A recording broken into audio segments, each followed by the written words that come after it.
ẹ ṣeun o ojú tẹ́ fi wò mí kò ní fọ́ etí tẹ́ fi ń gbọ́ mi nílé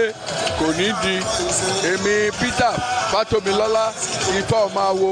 ọmọ agbọ́sẹ̀sẹ̀ fáyalé ọmọ agbọ́fàtìfì tìrẹ ọmọ àti ìgbàlẹ̀ wà dáhùn sífá ọmọ abẹ́ǹkùlé mọyì odù tó hù mo kì í o ilé òní ilé ọ̀nà òní náà yín ẹ mọ̀ ṣe o ẹ pẹ́ bá ta yóò jó ẹ ń lù yóò dún gbórógódó nílùú mọ́ yín mo kí baálẹ̀ Sorobi tó ń ṣe ayẹyẹ ọdún kan tó gorí oyè mo sì tún kí pé ó kú ọjọ́ bí 100 ọdún láyé yóò gbẹ bí pẹ́pẹ́ ṣe pẹ́ yóò dára lẹ́wà bí ọ̀sùn kò ní kó gbẹ bẹ́gẹ́ bí ewé irin yóò mọ bẹ ọ̀bẹ ní ibẹ̀ tó àtẹlẹsẹ̀ ní tẹ̀nà àtẹlẹ ayé pẹ́ o torí pé tẹ̀pẹ́tẹ̀pẹ́ lórúkọ tá a pelẹ̀ ilẹ̀ ògẹ́rẹ́ àfọkọ́ yẹrí alápòkà ẹlẹ́jà àfúnijẹ ọ̀kàlùkàlù tí gbé ní mì láìsàn kan tó ṣe kò ní dìgbé mì fún lójú ẹ báyìí o yóò pẹ́ fún wa o ire o Peter Fatomilola Ifá ọmọ awo. All right, ẹ káàbọ̀ sórí ètò orúkọ mi ò yí padà náà ni ọmọ yín tí a mọ̀ ní comrade Ọlájídé Sùnmọ́là mo dẹ̀ wà pẹ̀lú igbákejì olóṣèlú náà tí a jọ wà ń bí báyìí kí ni orúkọ ẹ̀ mo sọ pé ẹnu onípọ̀n láti bá pọ̀n. Sylvia Opara lorúkọ mi. All right, let us meet our guest today. Kí ni orúkọ àlejò wa pàtàkì tí a jọ wà ń bí báyìí ní èní? Ẹ ṣeun orúkọ mi ni comrade Akínwùmí Olúwadámiláre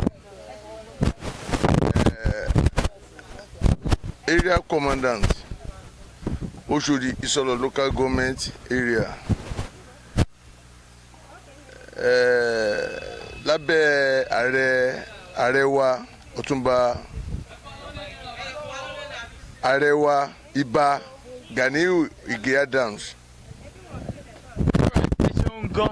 a wà ní bíbá ilé ní gẹ́gẹ́ bá ìmọ̀ ìlú Abẹ́òkúta la àmọ́ kí là ń ṣe bá ilé náà di pé kí ló kó wa pọ̀ àti pé ta ni ẹni tí àwọn báwo lẹ ṣe lè júwe ẹni tá a wà pẹ̀lú ẹ̀ ní ìbàlẹ̀ ìṣàjọyọ̀. Ẹ ṣeun ẹni tí a wà pẹ̀lú ẹ̀ ní ìlú Sorobi lẹ́nìí èèyàn gidi ni èèyàn pàtàkì ni èèyàn alálùbáríkà ni ló jẹ́ fún àwa OPC Ìbà Ganiu Ige Adams la fi wà ní bíbẹ̀ lẹ́nìí ọ̀rẹ́ mi ni ẹ̀gbọ́n mi ni ní agbára Ọlọ́run wọ́n jẹ baálẹ̀ nílùú Sorobi wọ́n máa di kábíyèsí nílùú Sorobi lágbára Ọlọ́run so tó bá dẹ̀ máa jẹ kábíyèsí nílùú Sorobi àwa náà la tún máa wà ńbẹ̀ lágbára Ọlọ́run wọn ò ní fi ẹni kankan wá wọn ò ní fi ṣe àwátì nílùú Sorobi ní agbára wọn tó nílé ayé lágbára wọn tó nílẹ̀ àdúrà wa gbà. Ẹ ṣeun bàbá mi ò kó má dàbẹ̀ pé bóyá mi ò gba àǹfààní láti yà sí ọ̀nà bòmí ẹni pé Oòduà ní tọkàntọkàn lábẹ́ wa bàbá wa ààrẹ ọ̀nà kakanfò Ìbà ààrẹ president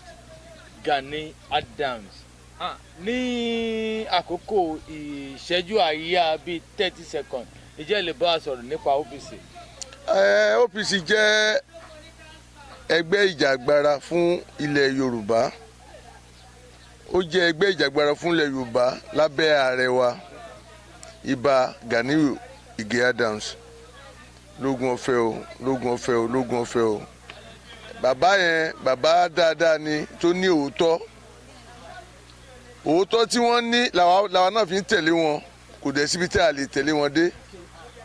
ní agbára wọn tó nílé ayé gbogbo ibikíbi tí wọ́n bá ti ń lọ báyìí àwọn ló máa kó wa délẹ̀ lérí nílẹ̀ Yorùbá so OPC jẹ́ ẹgbẹ́ ajìjàgbara fúnlẹ̀ Yorùbá tí a ní gbà ẹ̀yà kankan láàyè láti tako ọmọ Yorùbá ní tilé toko àtàwọn tó wà ní lókè òkun bí a ṣe ní OPC nílẹ̀ Yorùbá la ní àwọn OPU ní outside country àwọn OPU tó wà ní outside country àwọn ọmọ Yorùbá náà ló wà ń bẹ̀ and ẹni tó dẹ̀ lọ́ọ̀ṣì wọn ní ọ̀hún yẹn àwọn ní Ibà Ganiyu Adams Ige Adams so àwọn ló lọ lọ́ọ̀ṣì wọn lọ́hùn. We are almost 98 country now tí àwọn OPU wà ní outside country so mo mọ̀ pé lágbára Ọlọ́run ààrẹ wa ló máa kó wa délẹ̀ lérí lágbára àwọn tó nílé ayé. All right, thank you very much. Your name once again, sir? My name is Akinwumi Oluwadamilare, area commandant Oshodi local government fún OPC Ibà Ààrẹ Ganiyu Adams alias Congo.